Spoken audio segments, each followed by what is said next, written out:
नमस्कार, मैं हूं विकास सुखीजा। आप देख रहे हैं अब तक टाइम्स। आज हम पहुंचे हैं सेक्टर 12 चौक के ऊपर। सेक्टर 12 चौक पर आईजी करनाल का भी ऑफिस है और यहां पर आज युवा बोलेगा मंच की एक टीम यहां पहुंची है और इस युवा बोलेगा मंच ने एक बहुत बड़ा मामला उठाया और ये मामला लगभग 15 से 16 करोड़ रुपए का एक NRI वृद्ध के साथ ठगी का मामला है, जिसका पूरा कैश बड़े संयोजित तरीके से लूट लिया गया, ऐसे आरोप लग रहे हैं। और उनके मकान घर पर कब्जे हो चुके हैं और जिन लोगों ने कब्जा किया है उनके खिलाफ युवा बोलेगा मंच ने एक मामला फिर से उठा दिया है। और युवा बोलेगा मंच में आपको बता दूं, JP शेखपुरा चलाते हैं, इसके अध्यक्ष हैं। इन्होंने आज तक जितने भी मामले उठाए हैं तकरीबन उनमें सफलता पाई है। आज हम जानना चाह रहे हैं कि ये मामला आखिर है क्या।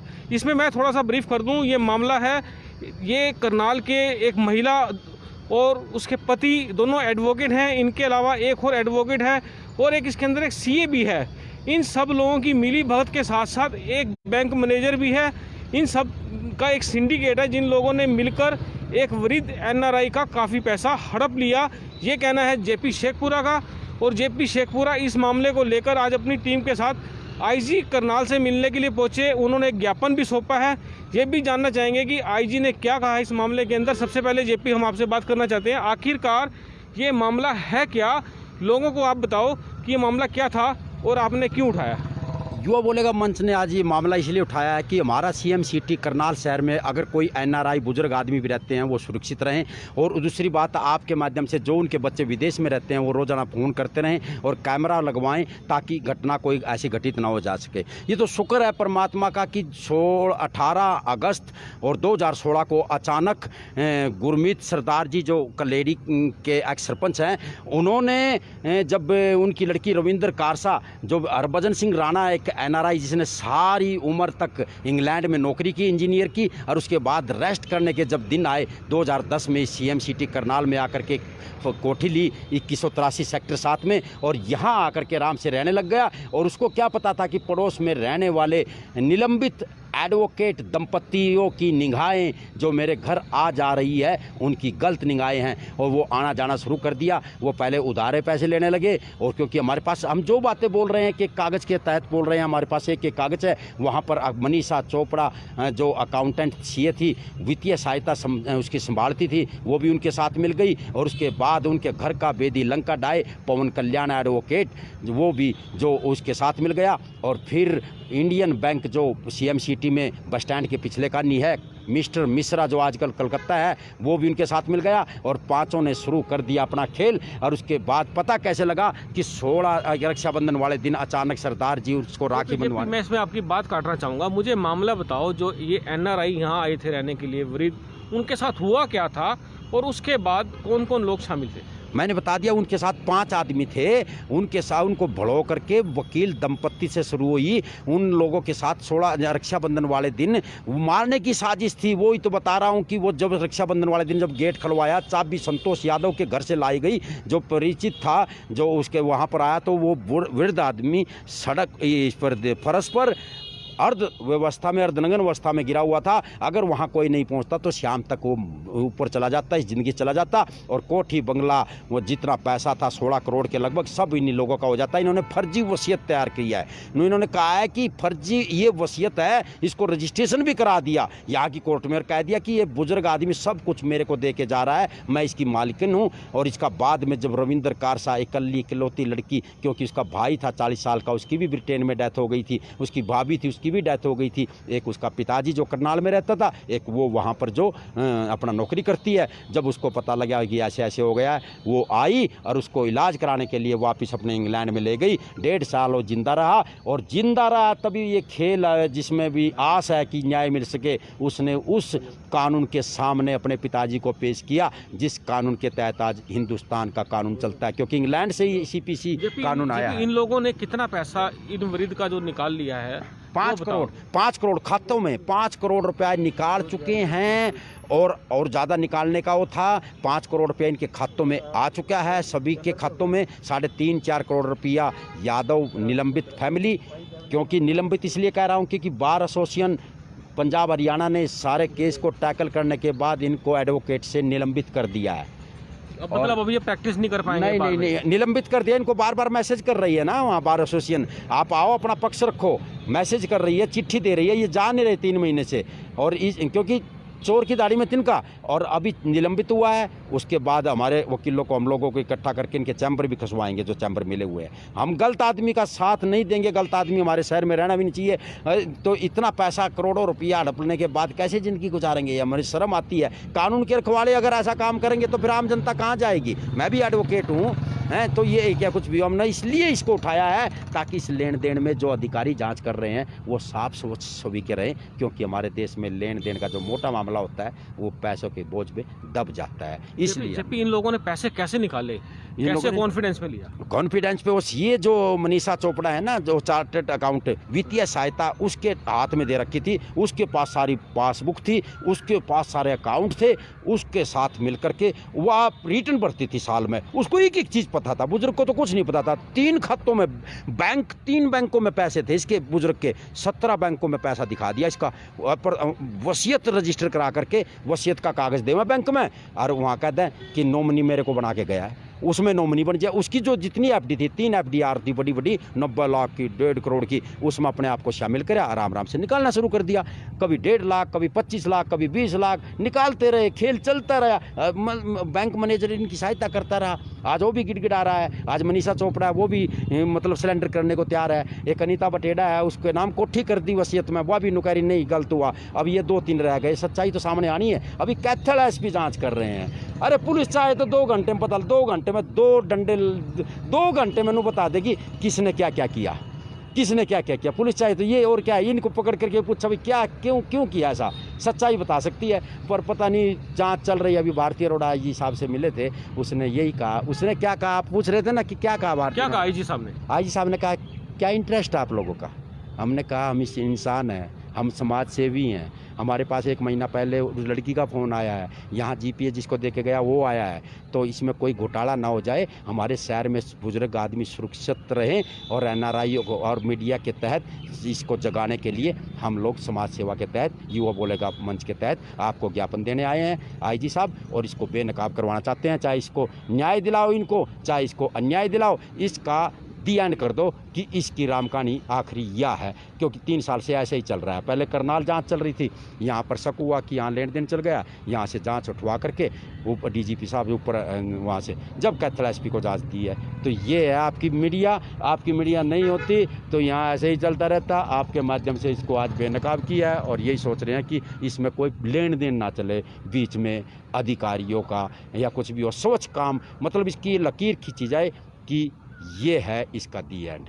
जेपी, इस मामले में अगर मान लो इंसाफ नहीं मिलता तो आपकी संस्था क्या करेगी? अभी संस्था कैथल एसपी में जाएगी। इंसाफ तो देना पड़ेगा ना। हम लोगों ने हम आपको भी कह रहे हैं, आपने हमारी बातें सुन ली। आप करनाल में उन आदमियों के पास जाइए, 3 आदमी तो यहाँ करनाल में मौजूद है, उन आदमी के बयान लीजिए, उसके बयान चलाइए, हमारे बयान चलाइए। जो जनता है, जो समाज है, जो हिंदुस्तान है, वो सरेआम बता देगा कौन झूठा कौन सच्चा। हमारे को तो मतलब ओपन करना था मामला। नंबर 1 बात, मतलब इसको समाज के सामने, क्योंकि पैसा तो हड़प लिया, करोड़ों रुपया तो उसने अपने अकाउंट में डाल लिया। पर सुखीजा जी जब आपके साथ बेंच पे बैठेगा तो आप लोग कहोगे कैश क्यों बैठूं मैं इसके साथ, ही ना तो यूँ करेंगे। तो नंबर 1 बात ये कहना होता है। दूसरी बात है, जिसको हम पकड़ते हैं चीज़ को, उसका दी एंड करके मानते हैं। आज तक 800-700 आंदोलन जो किए हैं उसका दी एंड किया है, इसके पीछे लग चुके हैं। इसका जब तक पूरी तरह से दी एंड नहीं होगा, हम चलते रहेंगे, आंदोलन करते रहेंगे, मीडियाओं भाइयों से अपनी उजगार करते रहेंगे, तो उनका जीना आराम कर देंगे। क्योंकि गलत आदमियों ने पैसा लिया है, वो कल को शहर को भी तंग करेंगे। जो आपने ज्ञापन दिया उसकी कॉपी दिखाएंगे हमें? हाँ, क्या कॉपी है? एक तो ये कॉपी हमें आप दिखाओ, और दूसरा एक बात हो रहा है कि मैं अपने दर्शकों को बड़ा क्लियर कर दूं, इस मामले के अंदर आरोप प्रत्यारोप की गेम स्टार्ट हो गई है। हम कोशिश करेंगे कि जो इसमें अधिवक्ता संतोष यादव हैं उनको भी हम लाइव लेंगे और उनको पूरा का पूरा मामला उनसे जानेंगे कि आखिर ये घोटाला, ये कैसे ठगी हुई है और उनका नाम कैसे आया, उनके पति का नाम कैसे आया, और जो लोग इसमें शामिल हुए हैं उन लोगों से भी हम लोग कोशिश करेंगे कि उनका पक्ष भी इस खबर के अंदर हम दिखाएं। वो क्योंकि इस समय ये खबर लाइव चल रही है और हम अपने साथियों को बोलेंगे कि अपने दर्शकों को बोलेंगे इस खबर को अधिक से अधिक लाइक और शेयर करें। और इसमें हम एक बात हो रहा है, इसमें काफ़ी सारे डॉक्यूमेंट्स हैं जो इनके पास है कि एक हम ये जेपी हमें दिखाना चाह रहे हैं। जेपी, ये क्या चीज़ है? ये इंग्लैंड की वसीयत है। एडवोकेट साहब बताना इस इंग्लैंड की वसीयत के बारे में। हाँ जेपी, तुम बताओ क्या कहते हैं? सर, मैं आपके मीडिया के माध्यम से बताना चाहूँगा कि लॉ के बारे में सर कानून हमारा ऐसा है, a person during his lifetime में execute so many wills but subsequently last will is the final will. तो ये इससे पहले भी एक विल आई है 2014 में, जो आरोपी दंपति वकील है वो बताते हैं कि ये विल हमारे हक में बनाई गई है। बट उस 2014 में बनी हुई वकील के जो बेनिफिशरी अनीता भटेजा जी और मनीषा कुमारी जी, वो दोनों ही एफिडेविट सबमिट करके ये बोल चुके हैं कि हम बेनिफिशरी नहीं है, ये फेक है प्रेमक्साई वसीयत, हम इसमें कोई बेनिफिट नहीं लेना चाहते। और जो सब्सिक्वेंट वसीयत बनी ऑटोमेटिकली वो प्रोबेट शब्द होता है एक लॉ में भाषा में, प्रोबेट का मतलब है प्रमाणित, एक प्रमाणित प्रारूप है, एक पर्टिकुलर प्रोसीजर है उसका सर। वो सॉलिसिटर हैं जो इंग्लैंड में, उनके सामने बैठ के बनी है, एग्जीक्यूट हुई है। वो 6 जून 2018 को ऑथेंटिक विल है वो बनी हुई है, जिसके अनुसार उस हरभजन राणा जी की इकलौती एकमात्र वारिस रविंदर क्रास जी को ओनर डिक्लेयर किया गया। उसकी जितनी भी मूवेबल इमूवेबल प्रॉपर्टी है उसको इनहेरिट करेंगे रविंदर क्रास जी।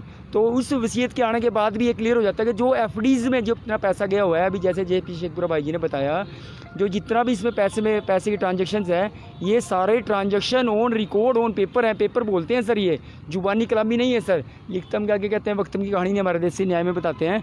जो ऑन रिकॉर्ड ये बोल रही है 5 करोड़ रुपए के लगभग जो उनके खाते में गए हुए हैं दंपति वकील के, और 1-2 और आदमी आरोपी हैं जो। इसके अतिरिक्त करीब 2.5 करोड़ रुपये जो उन आरोपी दंपति वकील के पोजेशन में है, जो कोर्ट में भी एडमिट हो चुका है, तो इसको भी वो डिलीवर नहीं कर रहे। जो लीगल हीयर्स हैं उसके रविंदर कास जी, उसको नहीं दे रहे। वो कहते हैं कि भाई हरभजन राणा जी ने जो हमें दी थी वो बिल्कुल ठीक दी थी, जैसे भी दी बाय हुक एंड क्रूक, जैसे मर्जी दी हो, ये अब हमारी है, हमारी प्रॉपर्टी है। जैसा कि मैं मीडिया के माध्यम से एक बात और बताना चाहूँगा कि जैसे हमारी निर्मल कुटिया करनाल में बड़ी चर्चित दान पात्र है, यहाँ अगर कोई डिस्प्यूटेड मकान दुकान कोई पैसा देना चाहे, अगर उसके घर में हल्का सा भी डिस्प्यूट राइज होता है तो कुटिया वाले लेने से मना कर देते हैं।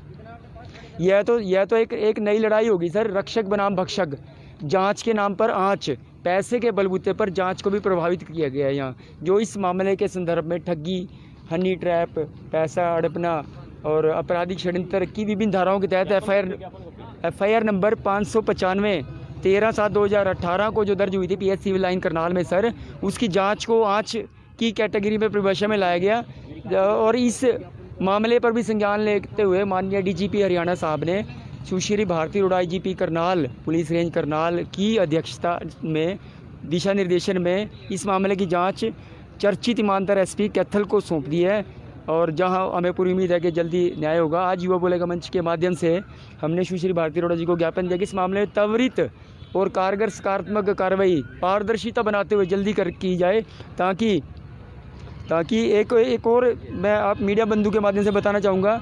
ये देखो, जो chief engineer Harbhajan Rana ji retire हुए इंग्लैंड सरकार से, ब्रिटेन की गवर्नमेंट से।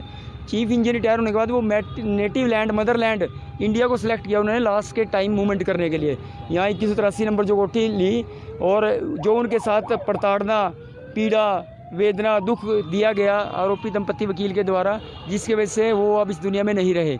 मैं एक और आप मीडिया माध्यम से बात करना चाहूँगा, गुजारिश करना चाहूँगा कि इस मामले में जल्दी न्याय हो, ताकि लोगों में शांति का, समृद्धि का, सुख शांति का, सुरक्षा का, विशेषकर बुजुर्ग परिवारों में, बुजुर्ग दंपतियों में एक संदेश जाए, समाज को सुंदर संदेश मिल सके। जी जेपी, जो ये आज आप लोगों ने ज्ञापन दिया है, मैं चाहूँगा एक बार आप इसको पढ़ के सुनाएं कि आखिर आपने ज्ञापन में क्या लिखा है और आपकी क्या मांग है। जी, हमने इस ज्ञापन में मांग लिखा है, ज्ञापन में युवा बोलेगा मंच हरियाणा जो समाज की सुख शांति समृद्धि सर्वांगीण विकास के लिए समय समय पर समाज में व्याप्त कुरीतियों, बुराइयों व अन्याय के खिलाफ आवाज़ आंदोलन के रूप में बुलंद करता रहा है। इसी कड़ी में युवा बोलेगा मंच के पास ये संज्ञान में मैटर आया था कि एक 89 ईयर्स बुजुर्ग एनआरआई श्री हरभजन सिंह राणा, जो ब्रिटेन देश में चीफ इंजीनियर पद से सेवानिवृत्त हुआ था, वह कोठी number 2183 sector 7 urban state Karnal में रह रहा था, को पड़ोस में रहने वाले एक दंपति वकील पूर्व इनेलो नेत्री समांचल एनजीओ के बैनर तले पौधारोपण त्रिवेणी के नाम से अपने को समाज सेविका बताने वाली महिला वकील व अन्यों ने सुनियोजित षड्यंत्र के तहत विश्वास हनी ट्रैप से करीब 5 करोड़ रुपए बुजुर्ग के एफडीआर से अपने खातों में लेकर ठग लिए व 2.5 करोड़ रुपए की एफडीआर्स अपने कब्जे में लिए हुए। इसी संदर्भ में एक फर्जी वसीयत जिसे इसके लाभार्थी ही झुठला चुके हैं, पर भी उक्त वकील दंपति व अन्य आज भी अड़ी गए इस फेक वसीयत पे, जबकि इस नवीनतम वसीयत 15/3/18 को लंदन में प्रोवेटेड है इस ठगी कांड बारे FIR number 595 13/7/18 PS civil line Karnal में दर्ज हुई थी। आरोपितों द्वारा संपत्ति व करोड़ों रुपए की ठगी बारे जो FIR दर्ज हुई है इसमें पर्टिकुलर सेक्शन मेंशन किए गए हैं। इनके सेक्शन है इसमें कौन कौन से 120B 406 467 468 34 और 406। इसमें जेपी कंप्लेनेंट कौन है इस मामले में? कंप्लेंट रविंदर करास जी हैं जो उसकी इकलौती एकमात्र वारिस है, लड़की है हरभजन राणा जी मृतक की।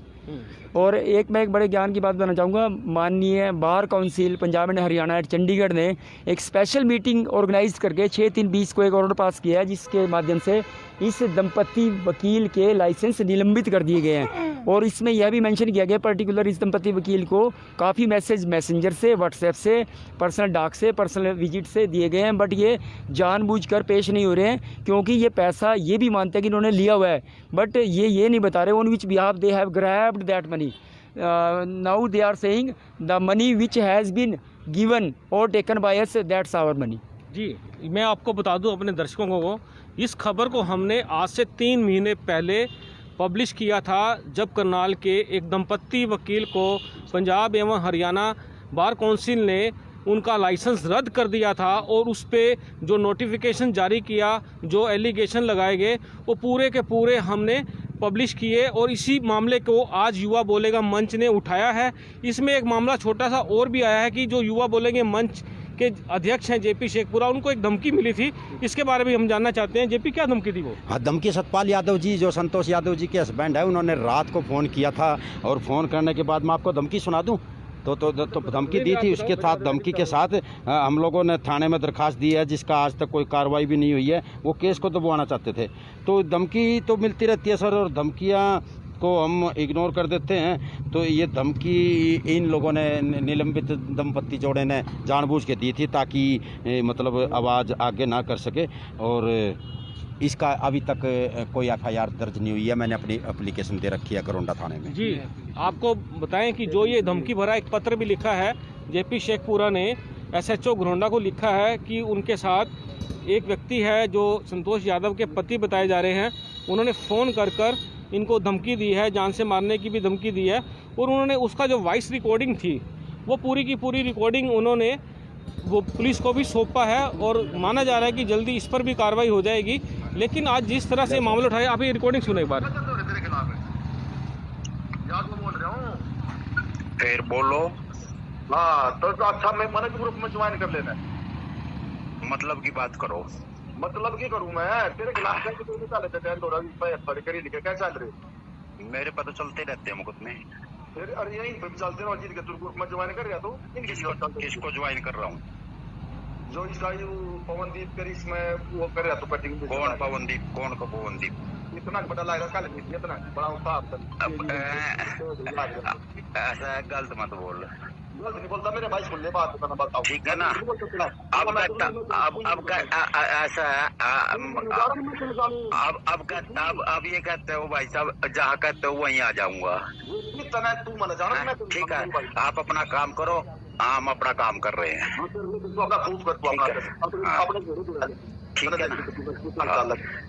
ठीक है ना? धमकी मत देना भैया। जी, एक आपको हमने वॉइस रिकॉर्डिंग जो JP ने दी है वो सुनाई है।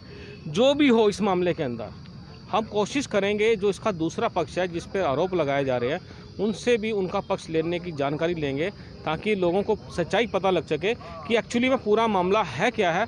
और अभी तक जितनी कार्रवाई हुई है उसके बारे में और जो स्पॉट घटनाक्रम है वो हमने आपको दिखाया है। आप देख रहे हैं अब तक टाइम्स, मेरे साथी शिव बत्रा के साथ। नमस्कार, जय हिंद, जय भारत।